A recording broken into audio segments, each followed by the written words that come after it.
तो जैसा Christmas season चल रहा है और हम लोग बात कर रहे हैं, और लास्ट संडे पास्टर ने बात करी थी किस बारे में, कोई बता सकता है? एंजल, है ना, फरिश्तों के बारे में बात करी थी।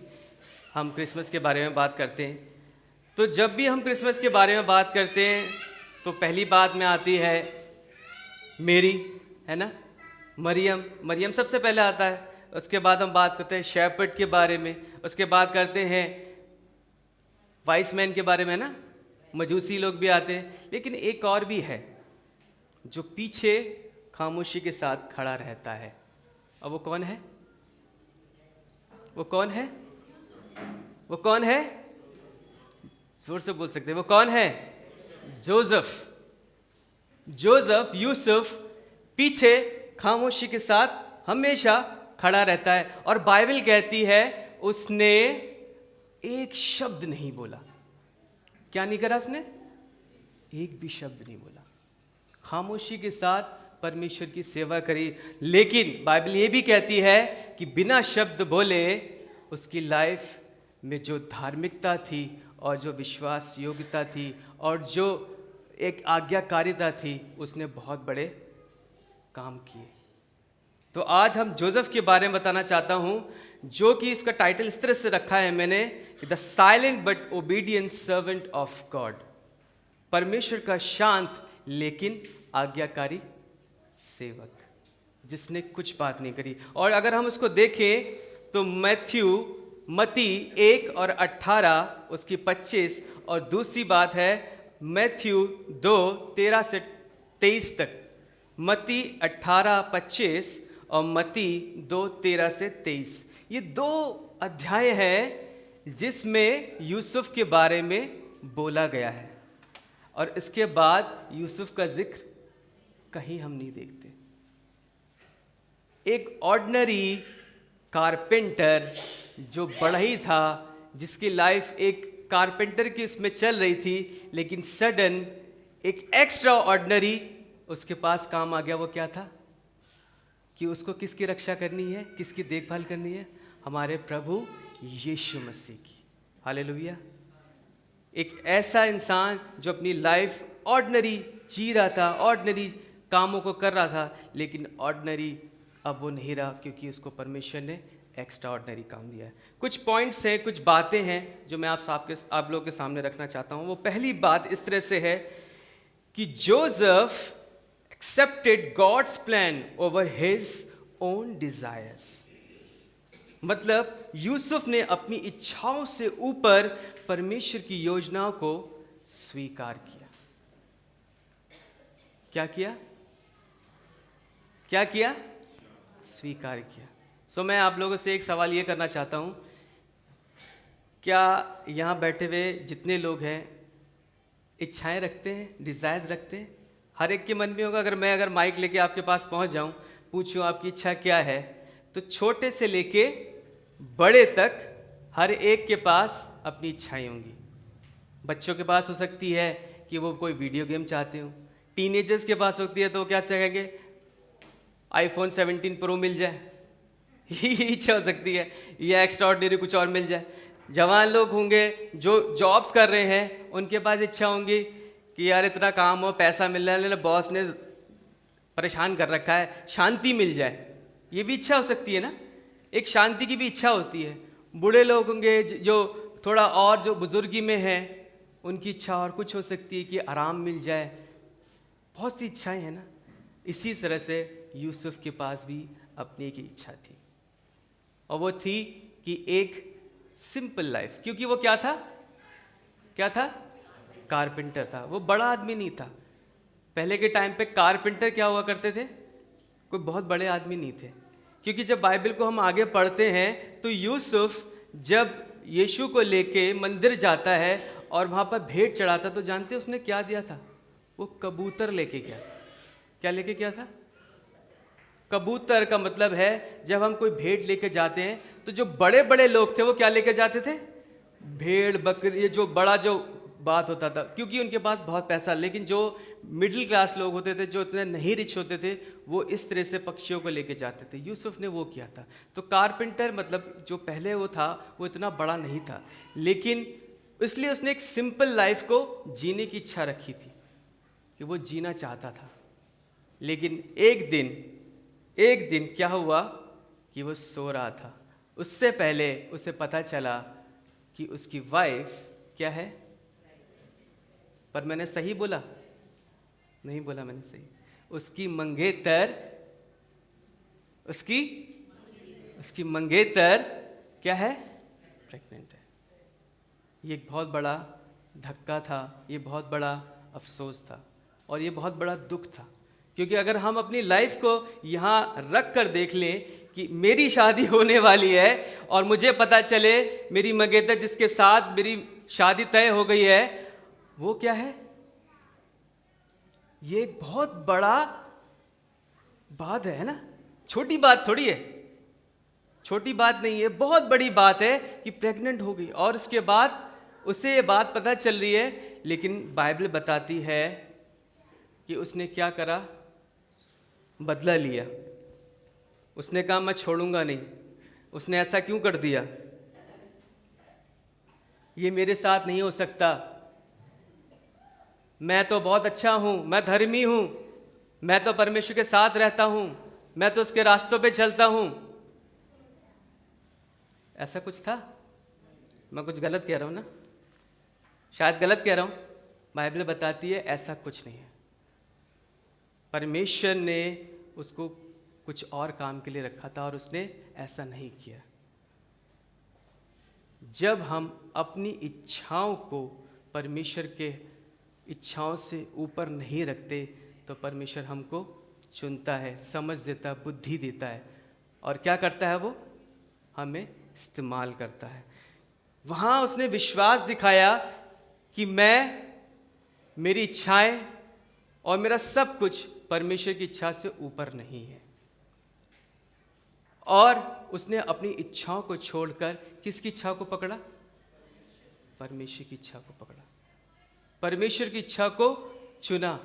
और सबसे बड़ी बात यह है कि परमेश्वर उन लोगों को इस्तेमाल करता है जो ये सिर्फ कहते हैं यस लॉर्ड, मैं तैयार हूं।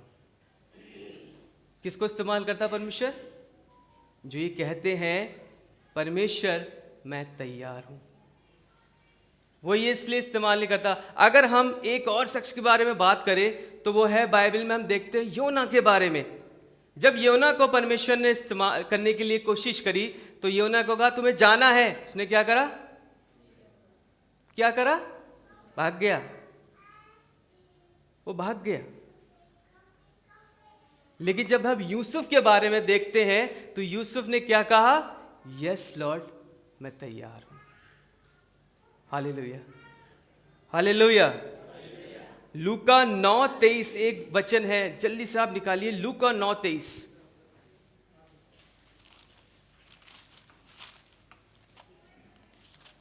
क्या लिखा है यहां पर? लूका 9:23। मैं पढ़ता हूं, उसके बाद हम सब साथ में पढ़ेंगे। उसने सबसे कहा, यदि कोई मेरे पीछे आना चाहे तो अपने आप से इनकार करे और प्रतिदिन अपना क्रूस उठाए और मेरे पीछे हो ले। हालेलुया। क्या ये यूसुफ ने ऐसा ही कुछ किया? क्या यूसुफ ने ऐसा ही कुछ किया? वो पहली बात कह रहा है, यदि कोई मेरे पीछे आना चाहे। कोई जबरदस्ती नहीं है, तुम्हें आना है कि तुम्हें करना ही है। कोई ऐसा नहीं है। परमेश्वर जो सर्वशक्तिमान है, जिसके हाथ में सब चीजों का कंट्रोल है, वो भी क्या कर रहा है? हमें चॉइस देता है। वो भी हमें एक चॉइस दे रहा है कि कर लो बेटा, क्योंकि ये अच्छा है। और उसके बाद कहता है, तो अपने आप का इनकार करे। यानी यूसुफ की जो इच्छाएं थी, यूसुफ की जो एक सिंपल लाइफ थी कि मेरी शादी होने वाली है, मेरे पास भी मेरी वाइफ होगी, एक अच्छा सिंपल सा लाइफ होगा, मैं अच्छे से रहूँगा, मेरे भी बच्चे होंगे, मेरा भी सब कुछ होगा, मेरा परिवार बढ़ेगा, हम यहाँ घूमेंगे, वहाँ जाएंगे, हम लोग हनीमून के लिए जाएंगे, वॉट एवर जो भी है, समथिंग एक सपने थे उसके। लेकिन क्या करा उसने? अपने आप का इनकार कर दिया। वो सारे सपने, वो सारी डिजायर्स उसने छोड़ दी। और क्या लिखा है? और प्रतिदिन अपना क्रूस उठाया। उस दिन से उसने क्या करा? अपना क्रूस उठाया है। क्रूस उठाना मतलब, क्रूस उठाना मतलब प्रतिदिन क्रूस उठाना। अगर हम फिजिकली क्रूस उठाएंगे तो हमें क्या होगा? अगर मैं एक ऐसी चीज उठा के चलूं जो मेरे लिए उठाना मुश्किल है, तो क्या होगा? मैं गिरूंगा।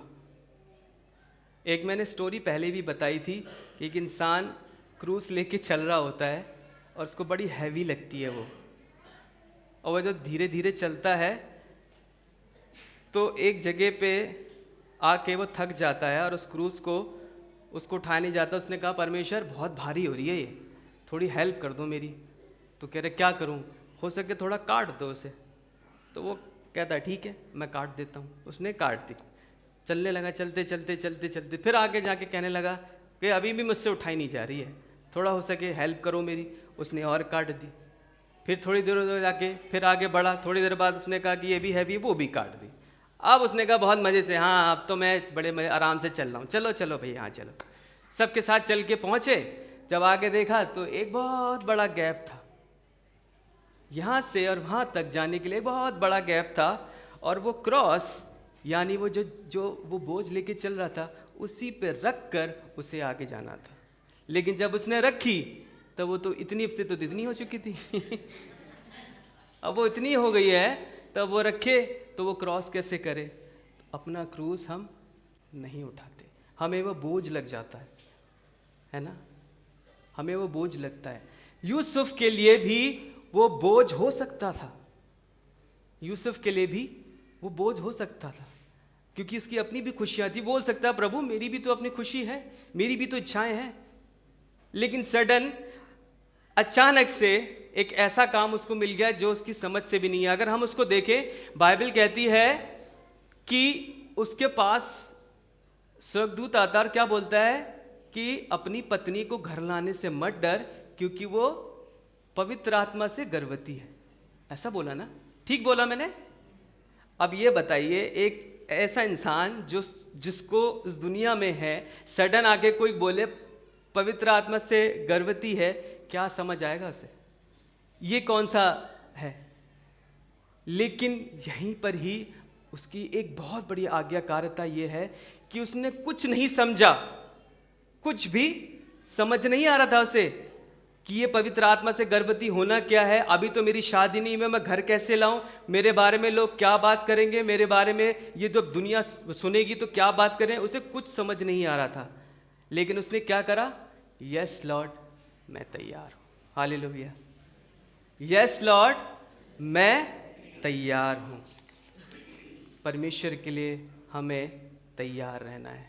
हमारी इच्छाएं भी बहुत सी होंगी, हम लोग के पास भी बहुत सी इच्छाएं हैं।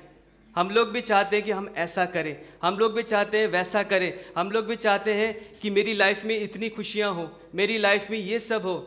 बट जब परमेश्वर का काम आता है तो हम कई बार ये सोचते हैं कि कभी आपने देखा होगा कोई ऐसा काम जो परमेश्वर की तरफ आता है तो हम सोचते हैं यार एक और कुछ ऐसा मिल जाए जिससे मैं कंफर्म हो जाए। हम लोग कंफर्म करने की कोशिश ज़रूर करते हैं, है ना? एक और चिन्ह की कोशिश करते हैं, एक और चिन्ह मिल जाए, या एक और ऐसे कोई आके बोल दे कि हाँ ये स्टैंप लग जाए, यही परमेश्वर की तरफ से है।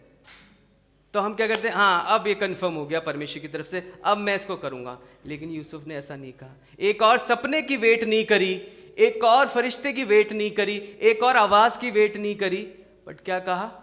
यस लॉर्ड मैं तैयार हूँ। दूसरी बात जो मैं आप लोग के सामने रखना चाहता हूँ वो है Joseph teaches us obedience without argument. यानी यूसुफ हमें सिखाता है बिना बहस की आज्ञाकारिता। क्या सिखाता है? अब अगर मैं इसके एक वर्ड को थोड़ा सा लेना चाहता हूं, वो ये है आर्ग्यूमेंट। ये हमारी लाइफ का सबसे बड़ा हिस्सा होता है।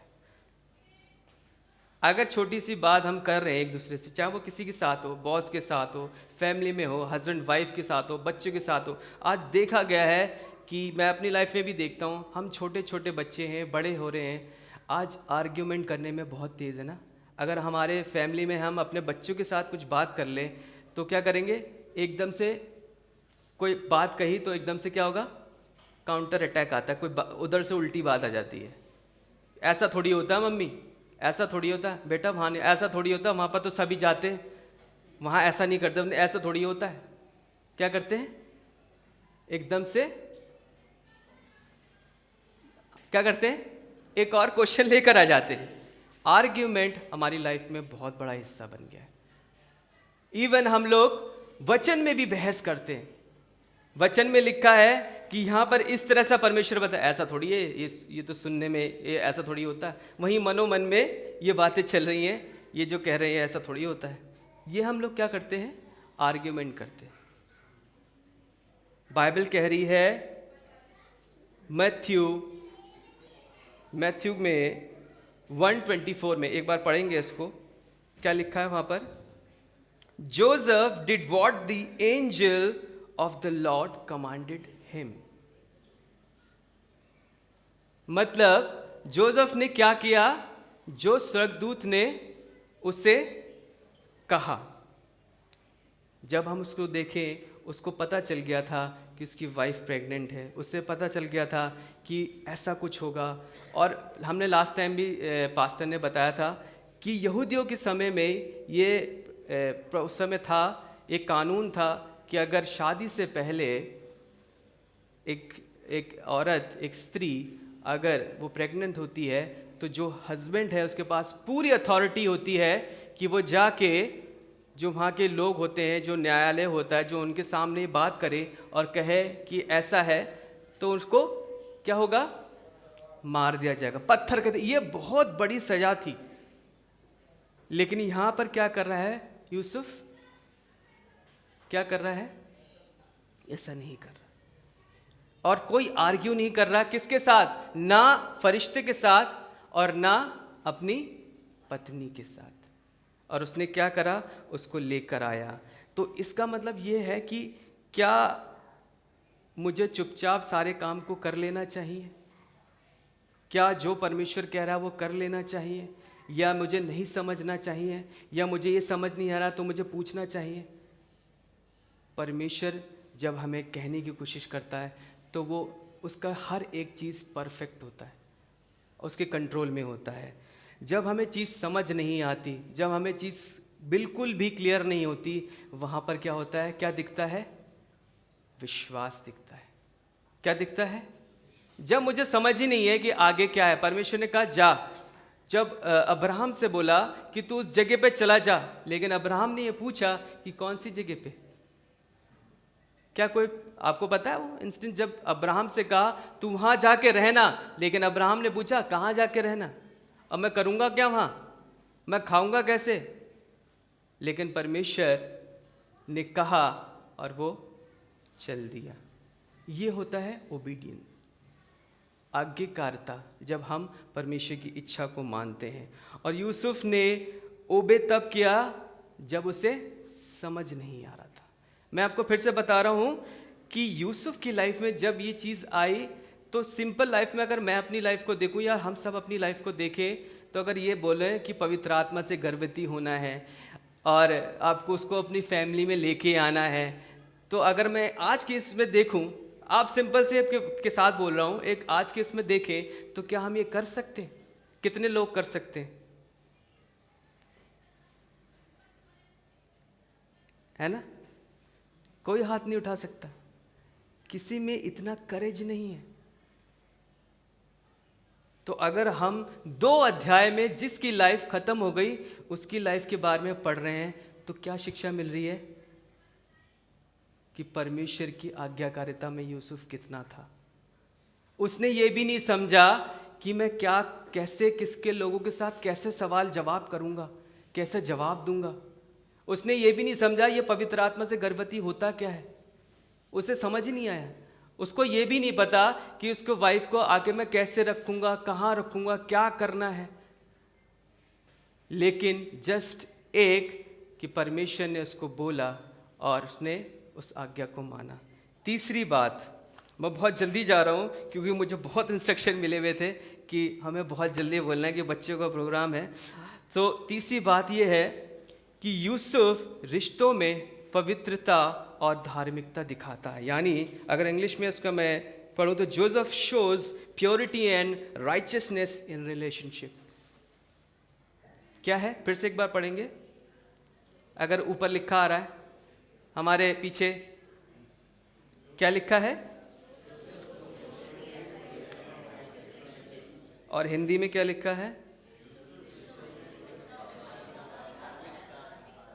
धार्मिकता दिखाता है।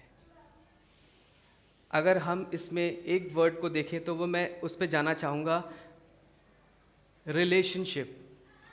क्या है, रिलेशनशिप यानी मीन्स रिश्तों को। अगर आज मैं रिश्तों की बात करूं तो आज के रिश्तों में जो प्यार भी है, जो प्यार है ना, वो भी मतलब का प्यार है। वो भी प्यार क्या है, मतलब का प्यार।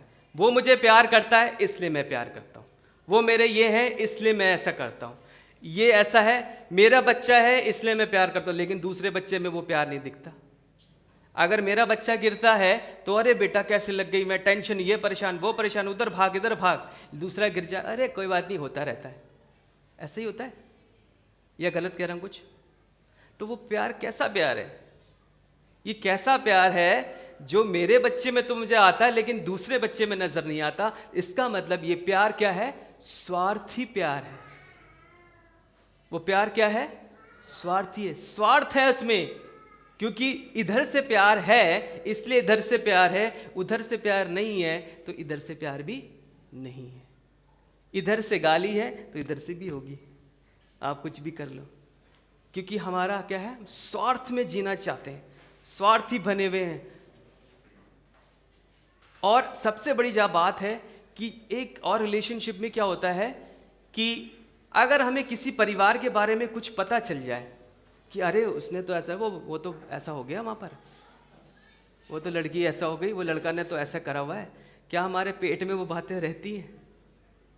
क्या वो बातें रहती हैं हमारे पेट में? प्रैक्टिकली बात करी जाए, किसी के बारे में पता चल जाए कि भाई उसके परिवार में ऐसा हुआ था और वो बदनामी वाली बात है, लेकिन हम उसको पेट में नहीं रख सकते, उसको हम पचा नहीं सकते। और क्या करेंगे, अरे तुम्हें पता है वहाँ पर तो उसके परिवार में ऐसा हुआ था। लेकिन बाइबल क्या करती है, यूसुफ रिश्तों में पवित्रता और धार्मिकता दिखाता है। मत्ती 1:19 एक बार पढ़ेंगे हम उसको। क्या लिखा है,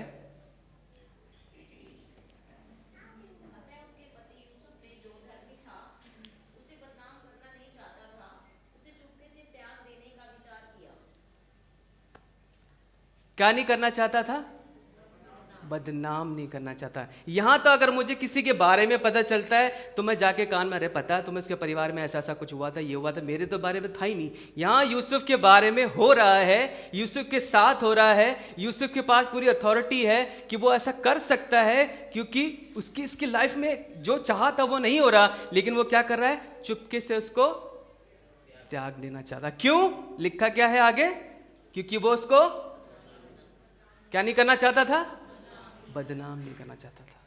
हमें यूसुफ क्या सिखाता है, मेरी लाइफ में भी अगर कुछ ऐसा हो रहा है, मेरे लाइफ में, या मुझे कोई कुछ ऐसा करता है, आज मेरे साथ कोई गलत करता है, या मुझे कोई बुरा भला कहता है, या मेरी लाइफ में कुछ ऐसा करता है, हम क्या करते हैं, एकदम से रिवेंज लेने में आ जाते हैं। एकदम से हम क्या करते हैं, तूने मेरे साथ ऐसा किया, छोड़ूंगा नहीं मैं तुझको। और बहुत ज़्यादा गुस्सा हो जाएंगे, पूरे खानदान को नहीं छोड़ूंगा। स्वार्थ में, बदनामी में, रिवेंज में हम लोग जीना चाहते हैं। लेकिन यहाँ बाइबल बता रही है कि Yusuf was a righteous man. वो एक धार्मिक, क्या मतलब होता है धार्मिक होना? धार्मिक मतलब क्या होता है? बहुत बार हम देखते हैं धार्मिक था, धार्मिक था, धार्मिक था। क्या मतलब है धार्मिक का? है क्या वो धार्मिक? धार्मिक होता क्या है? तो मैं भी बहुत बार पढ़ रहा था कि धार्मिक था। एक तो हिंदी में को थोड़ा सा इसको डेफिनेशन को चेक करना, तो बाद में मैंने जब उसको पढ़ा, समझा, सीखा, तो इसका मतलब था सिंपल से एक अगर वर्ड बोला जाए तो वो यही है जो मैंने आपको पहले बोला, यस लॉर्ड, मैं तैयार हूं। तभी उसके आगे धार्मिक लगता है, उससे पहले धार्मिक नहीं लगता। मतलब अगर परमेश्वर ने कोई बात कही है तो वो हाँ प्रभु मैं तैयार हूं। और दूसरी बात, धार्मिक जो इंसान होता है वो कभी भी अपने मन में किसी भी तरीके से ना ईर्ष्या रखता है, ना बदला रखता है। उसका दिल जो होता है वो बिल्कुल साफ होता है।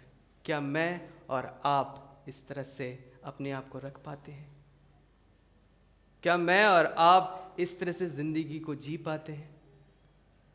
ये बहुत बड़ा सवाल है। मैंने जब इसको पढ़ना स्टार्ट किया, जब मुझे पास्टर ने बोला कि तुम्हें यूसुफ के बारे में बोला, तो मैंने कहा पास्टर यूसुफ के बारे में तो कुछ है ही नहीं। 2 अध्याय में तो उसका वचन खत्म हो गया कि उसको सपना मिला, उसने वो आज्ञा मानी, फिर उसको सपना मिला कि वहां से भाग जा, फिर उसके बाद दूसरा सपना मिला, फिर वो अब उसके बाद तो कुछ है ही नहीं। अब मैं बोलूं क्या उसके बारे में? अब्राहम के बारे में बोलते तो अब्राहम ने स्टार्टिंग में सारा के उसके बारे में है, फिर उसके बच्चे के बारे में है, फिर उसके विश्वास के बारे में, फिर उसकी यात्रा के बारे में है, कितना कुछ है। लेकिन जब जोसेफ के बारे में पढ़ते हैं तो ऐसा कुछ नहीं है। लेकिन जब मैंने पढ़ना स्टार्ट किया तो मैंने कहा अरे बाप रे, इतने सारे पॉइंट, ये तो बहुत पॉइंट हो गए। पहले तो तीसरे पॉइंट में क्या है कि यूसुफ रिश्तों में पवित्रता, प्योरिटी मतलब दिल साफ था उसका, और धार्मिकता मतलब वो किसी को बदनाम करना नहीं चाहता था। इसलिए उसने कहा, क्या कहा कि मैं चुपके से त्याग देता हूं क्योंकि मैं नहीं चाहता मेरी पत्नी जो होने वाली है वो उसकी बदनामी हो। तो यूसुफ हमें सिखाता है कि हमें किसी को हर्ट नहीं करना, हमें धोखा नहीं देना, हमें रिवेंज नहीं लेना, चाहे हमारा दिल टूटा ही क्यों ना हो, चाहे हमसे लोग बदला लेना ही क्यों ना चाहते हो। लेकिन यूसुफ हमें यहां सिखाता है। चौथी बात, Joseph life models courage in crisis. Hindi में इस तरह से है, यूसुफ का जीवन संकट में साहस का उदाहरण है। क्या है? क्या है? उदाहरण है। क्या है? एक बार फिर से बोलेंगे, हिंदी में बोलते हैं। यूसुफ का जीवन संकट में साहस का उदाहरण है। किसका उदाहरण है? किसका उदाहरण है? साहस। साहस का उदाहरण है ना? हिम्मत। साहस क्या मतलब होता है? करेज, हिम्मत। पर अगर अब मैं देखा जाए कि क्या यूसुफ कोई फाइटर था? क्या यूसुफ कोई सेना में था? क्या यूसुफ कहीं लड़ाई झगड़ा करने वाला था? एक सिंपल लाइफ जीने वाला इंसान, जब हम पढ़ते हैं पहले कि भाई कारपेंटर था, अब क्या कर रहा है? वो साहस दिखा रहा है। वचन में जाएंगे, मत्थयू 2, मत्ती 2, 13 और 14। क्या लिखा वहां पर?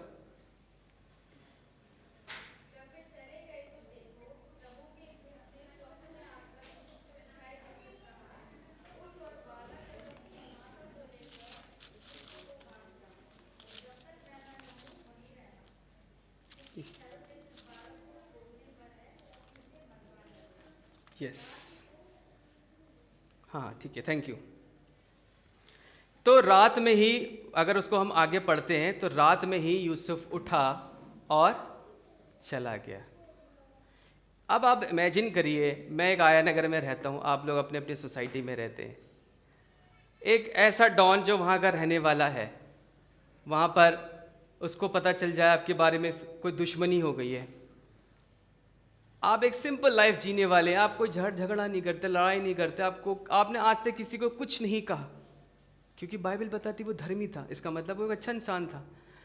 आप भी धर्मी इंसान हैं, आप ऐसे जी रहे, और आपको पता चल जाए कि वो डॉन या वो जो वहाँ का गुंडा है आपका पीछा कर रहा है, आप सबसे पहले क्या करेंगे? सबसे पहले क्या करेंगे? सबसे पहले क्या करेंगे? डरेंगे।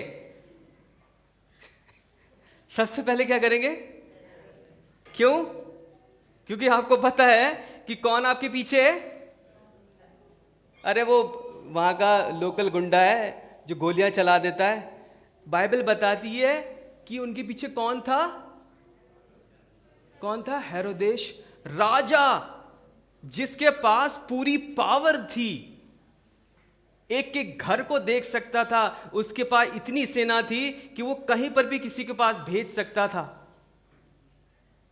पर बाइबल बताती है, क्या लिखा है इसमें, कि जब स्वर्गदूत ने उसको बोला कि यहां से भाग जा, तो वो वहां से चला गया। वहां क्या लिखा है? फिर से पढ़ेंगे एक बार, मैंने एक वर्ड गलत लिया। वो क्या लिखा है? फिर से लेंगे। उनके चले जाने के बाद प्रभु यीशु के एक दूत ने स्वप्न में यूसुफ को दिखाई देकर कहा, उठ, उस बालक को और उसकी माता को लेकर मिस्र देश को भाग जा, और जब तक मैं तुझसे न कहूं तब तक वहीं रहना, क्योंकि हेरोदेस इस बालक को ढूंढने पर है, उसे मरवा डाले। जी।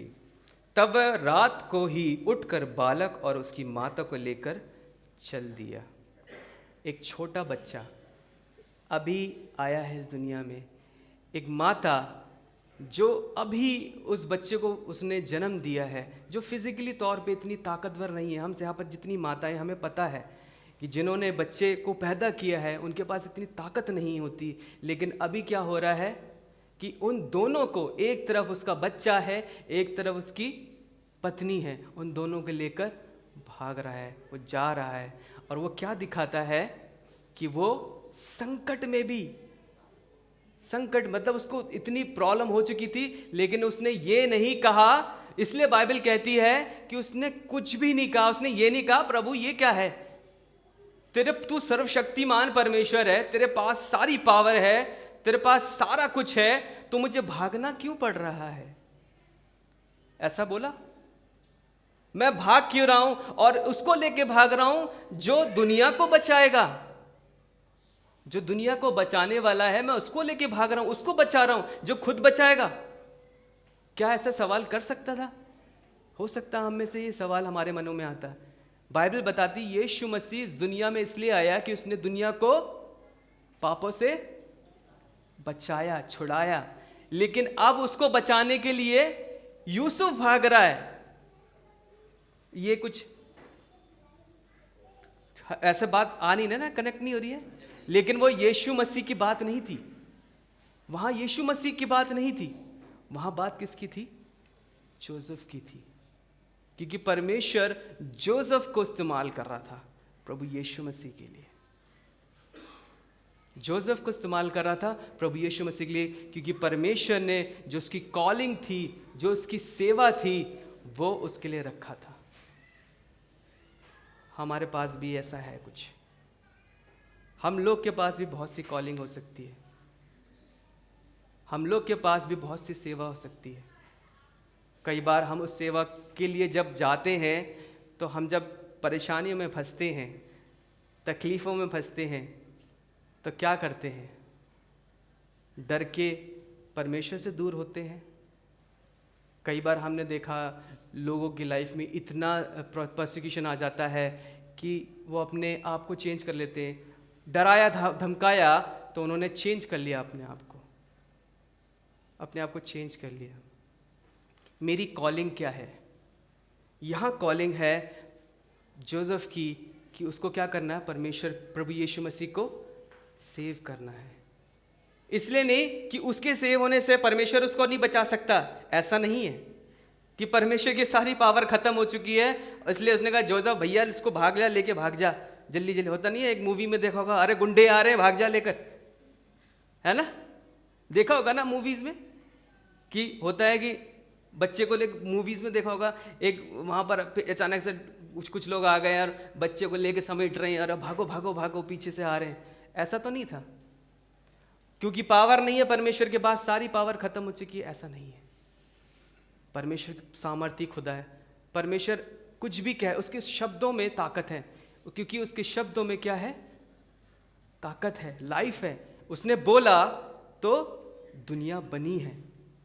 वो दुनिया जो उसके शब्दों से बनी है वो प्रभु यीशु मसीह के लिए हानिकारक नहीं है, वो कुछ नहीं कर सकती उसका।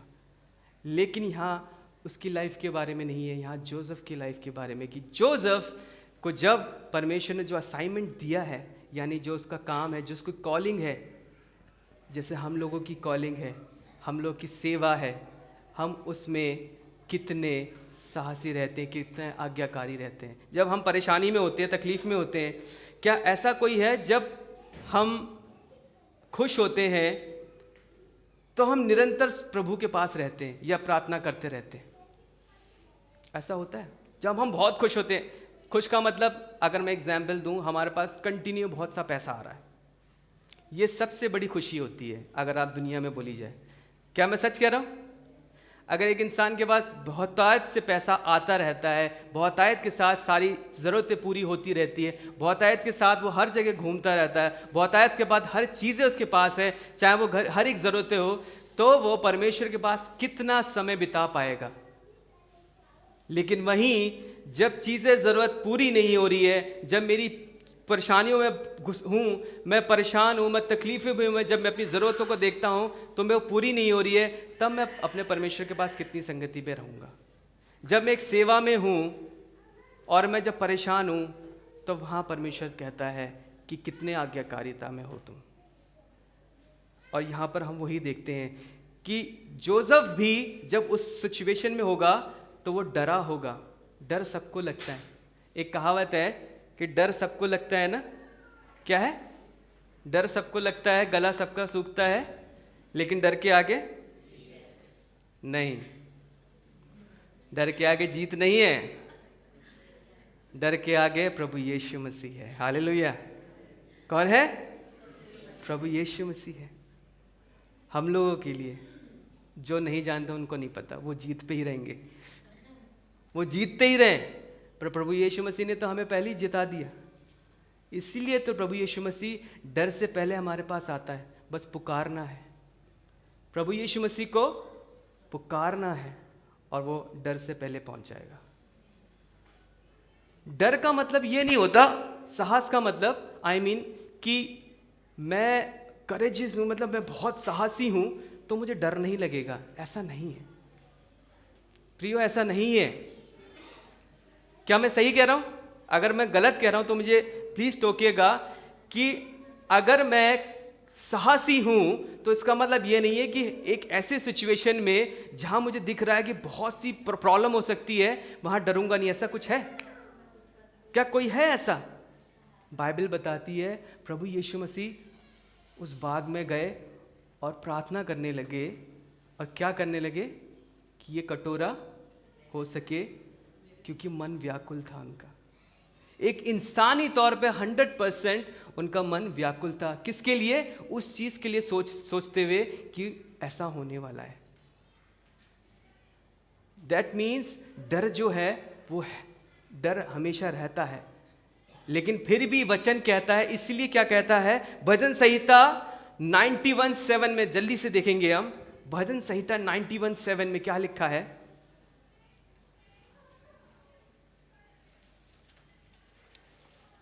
बहुत सुंदर वचन है। तेरे निकट 1000 और तेरे दाहिनी ओर 10,000 गिरेंगे, परंतु वह तेरे पास ना आएगा। हालेलुया।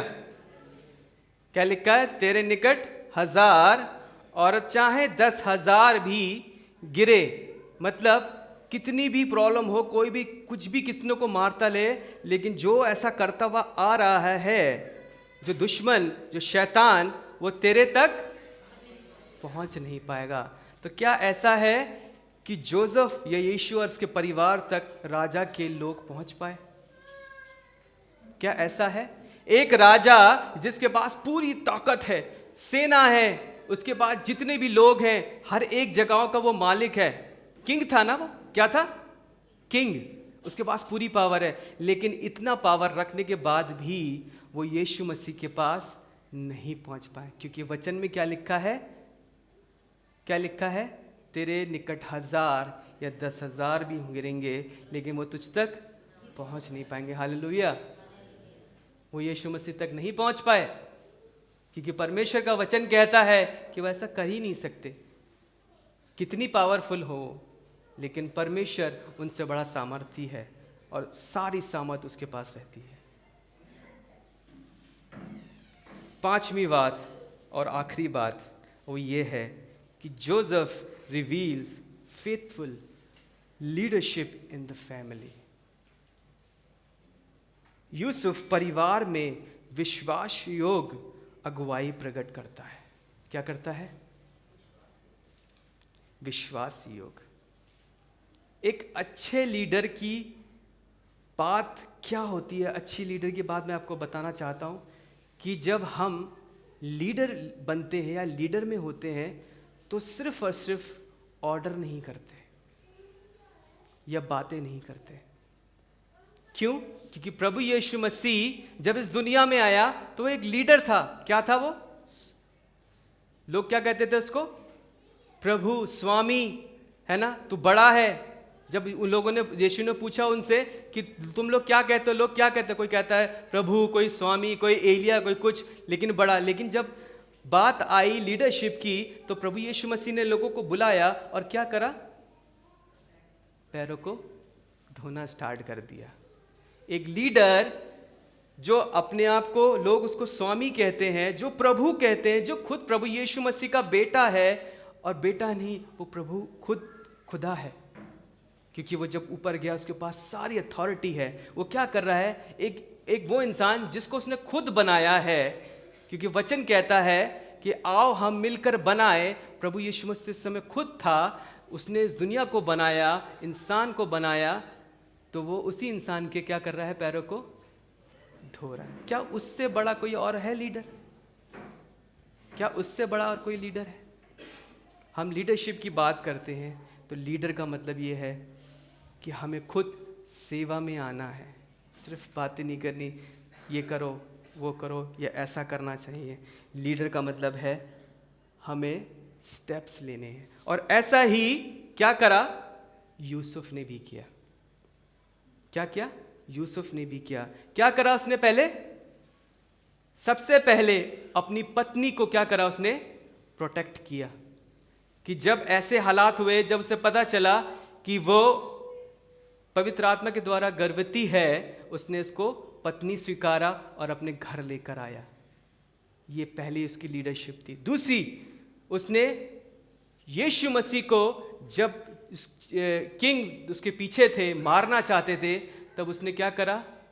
उसको लेके जगहों पे गया, बचाया और वापस अपनी जगह पे लेकर आया और अपने परिवार की सेफ्टी करी। एक अच्छे लीडर की और अच्छे एक पिता की निशानी है। नीति वचन 20:7 में क्या लिखा है? आइए एक बार देखते हैं। नीति वचन 20:7 में एक बड़ी अच्छी बात लिखी है, एक परिवार की लीडरशिप के लिए है, लिखी है,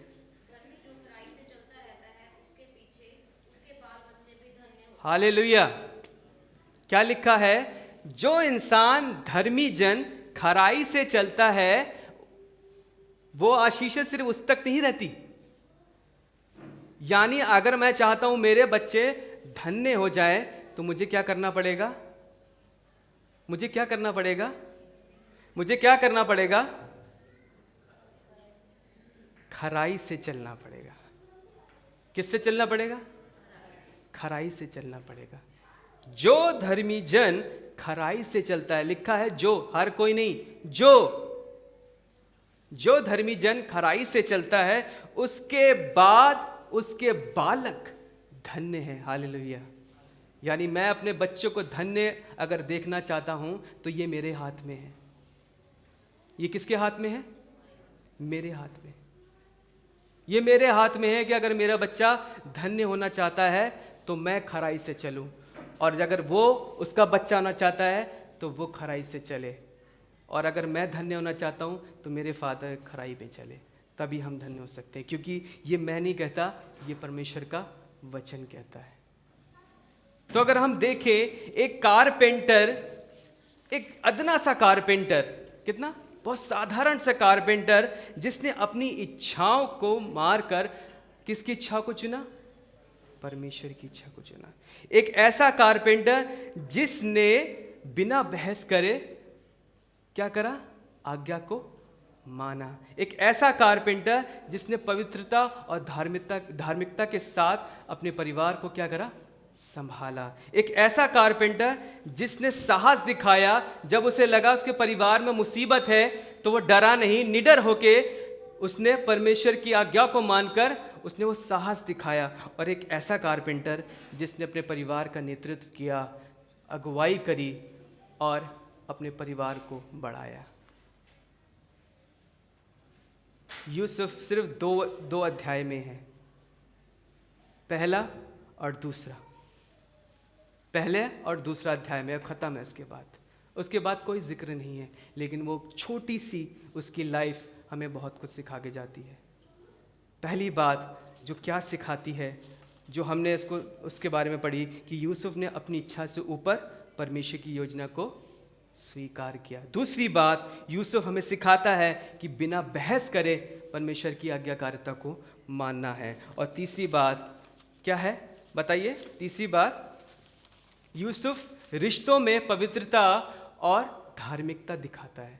यानी कि मुझे बहस नहीं करनी, मुझे किसी पे इल्ज़ाम नहीं लगाना अगर मैं हर्ट भी क्यों ना हूँ। चौथी बात, यूसुफ का जीवन संकट में भी क्या था? साहस का उदाहरण था। और पांचवी बात, यूसुफ परिवार में विश्वास योग अगुवाई करता है। ये 5 बातें हमने उसके जीवन में देखी। तो हम क्या सीखते हैं उसके जीवन से, मैं आप लोगों को बताना चाहता हूँ। इस क्रिसमस जोसेफ क्या सिखाता है हमें, वो ये है, पहली बात जो सिखाता है कि God's plan is always better than ours. परमेश्वर की योजना हमेशा हमारी योजना से बेहतर होती है। दूसरी बात, obey God even when it's hard. क्या चीज़ है? क्या साथ में हम बोल सकते हैं? अगर आपको दिख रहा है, छोटा छोटा दिख रहा है, ठीक है, मैं फिर से बोलता हूं। दूसरी बात, obey God even when it's hard. Hindi में इस तरह से है, जब आज्ञा मानना कठिन हो तब भी परमेश्वर की आज्ञा मानो। तीसरी बात, keep your heart pure in relationship. मतलब हिंदी में है, रिश्तों में अपने हृदय को पवित्र रखो। और चौथी बात, be courageous in your calling. अपनी बुलाहट में साहसी बनो। और पांचवी बात, lead your family with faith. विश्वास के साथ अपने परिवार को नेतृत्व करो। हालेलुया। आइए प्रार्थना करें।